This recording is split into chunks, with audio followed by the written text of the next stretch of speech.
Assalamualaikum warahmatullahi wabarakatuh. Perkenalkan, nama saya Novita Safitri, NIM 2121030 dari kelas PAI 1A. Baiklah, pada video kali ini saya akan menjawab 4 buah pertanyaan soal UAS mata kuliah Ulumul Hadis. Baiklah, saya akan menjawab pertanyaan pertama, yang mana pertanyaannya, jelaskan perbedaan antara hadis mudalas dengan hadis mu'allal beserta contoh. Yang pertama yang harus kita ketahui dulu, arti dari hadis mudalas itu. Arti dari hadis mudalas adalah penyembunyian aib, sedangkan secara istilah, hadis mudalas adalah penyembunyian aib di dalam suatu hadis, sehingga hanya menampakkan yang zahirnya saja. Ya. Sedangkan hadis mu'allal, secara bahasa hadis itu berarti lemah. Sedangkan secara istilah, hadis mu'allal yaitu hadis yang terdapat di dalam hadis tersebut suatu kecacatan, sehingga merusak kesahihan dari hadis tersebut. Nah, jadi perbedaannya sudah jelas bahwasannya hadis mudalas itu penyembunyian aib di dalam suatu sanad dan hanya menampakkan zahirnya saja, hanya menampakkan yang baiknya saja. Sedangkan hadis mu'allal sudah jelas hadisnya lemah dan di dalam hadis tersebut terdapat kecacatan yang merusak kesahihan dari hadis tersebut. Nah, kemudian contoh dari hadis mudalas yaitu dari Sufyan bin Uyainah dari Az-Zuhri dari sahabat Anas bin Malik. Sesungguhnya Nabi SAW membuat walimah atas pernikahan beliau dan Safiyah dengan memasak gandum dan kurma. Nah, itu dia contoh dari hadis mudalas isnad.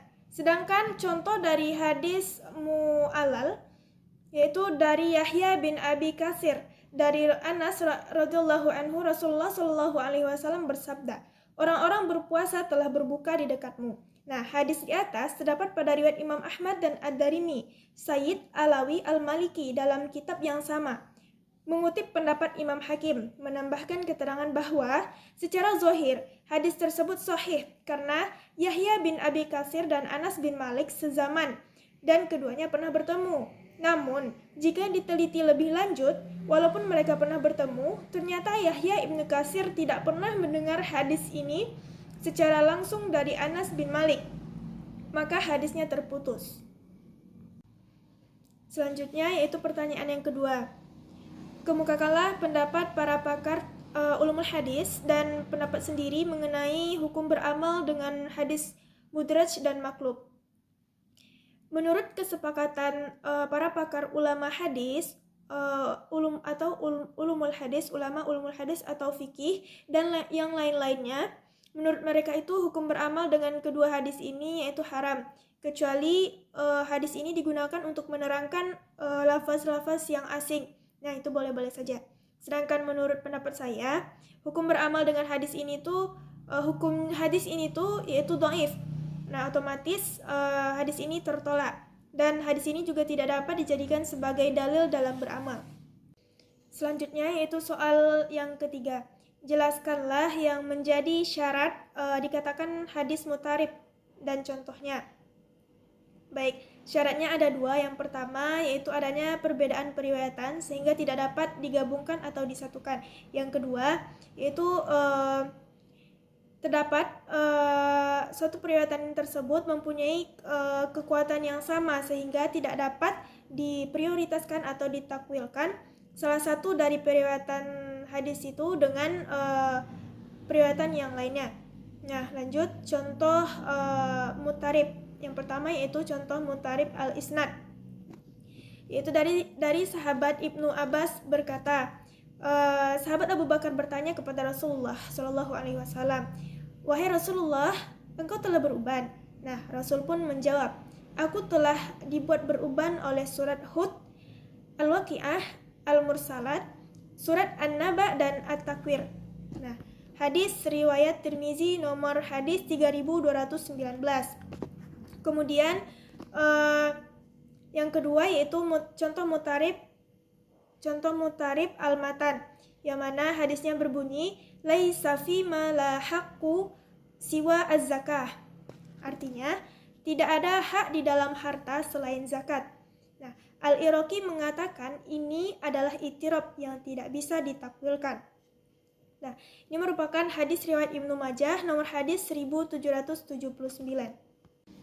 Baik, soal yang keempat yaitu jelaskan penyebab munculnya hadis maudhu' dan bagaimana cara kita mengetahui hadis tersebut adalah hadis maudhu' serta mengapa para pemalsu hadis itu menfatwakan hadis maudhu'. Baik, yang pertama yaitu faktor penyebab munculnya hadis maudhu'.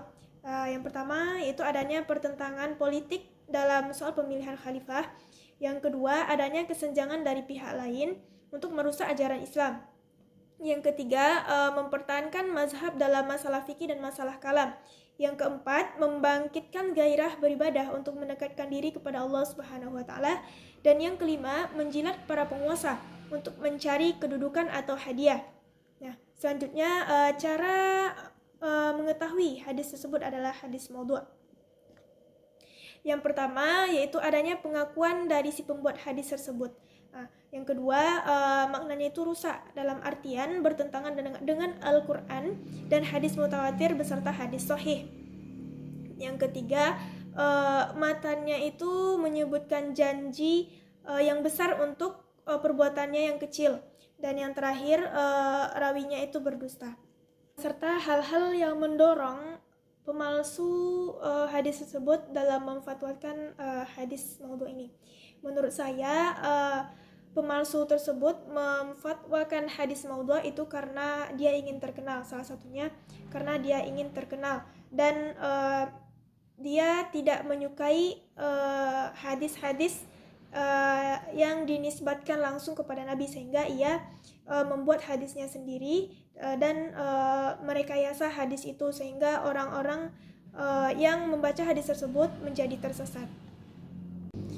Mungkin hanya sekian yang dapat saya sampaikan di video ini dalam menjawab 4 pertanyaan soal UAS mata kuliah Ulumul Hadis. Mohon maaf atas segala kekurangan dan ketidaksempurnaan dalam menjawab pertanyaan ini. Wassalamualaikum warahmatullahi wabarakatuh.